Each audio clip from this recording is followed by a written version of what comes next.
When working with Google Analytics, you have to manage multiple accounts, multiple websites, multiple users, user preferences, along with managing tracking codes and information. The admin section allows you to manage all of these very easily.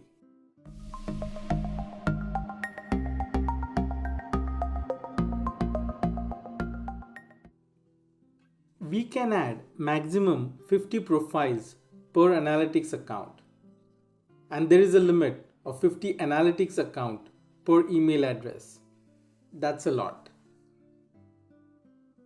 Let's go to the admin section of Google Analytics to manage users.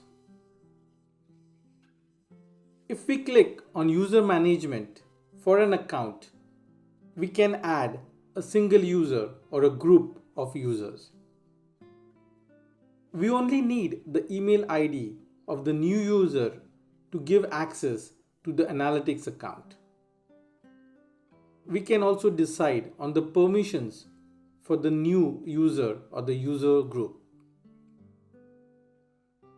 Just like we manage users on the main analytics account, we can manage users on individual websites or with specific views through the Google Analytics admin panel.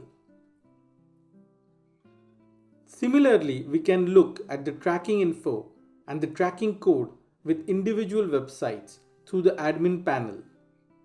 All data related to tracking can be obtained from here. Clicking on the property settings allows us to view or to change the details related to the specific property that we are working with currently. Google Analytics admin panel is very powerful in working with the Google Analytics setup.